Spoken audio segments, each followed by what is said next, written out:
12 ஆண்டுகளுக்கு ஒரு முறை தமிழ்நாட்டில் மிக சிறப்பாக கொண்டாடப்படக்கூடிய விழா எது? அதாவது குளித்தல் கூட துயர்வது, புனித நீராடுதல் கூட தொடர்பான விழா என்ன விழா? கும்பகோணத்தில் இந்த மகாமகம். மகாமகம் மாமாங்கம்பாங்க. அது 12 ஆண்டுகளுக்கு ஒரு முறை நடைபெறுறது. இதுதான் அந்த கும்பமேளாவாக அந்த வட இந்தியாவில் கொண்டாடப்பட்டிருக்க.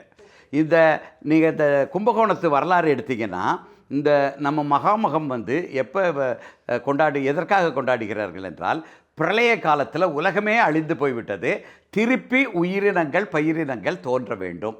அதற்காக அந்த ஒரு குடத்தில் அமிர்த கலசத்தை எடுத்து வச்சு அந்த வெள்ளத்தில் போக்கிலே போக விட்டுருவாங்க.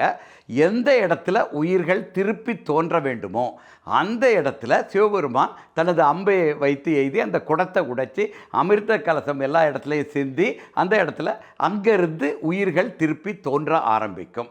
இது 12 வருடங்களுக்கு ஒரு மகாமகம்ங்கிறது ஆண்டுக்கு ஒரு முறை வருகிறது. வருட மகம். அதே மாதிரி மகாமகம்ங்கிறது 12 ஆண்டுகளுக்கு ஒரு முறை வருது.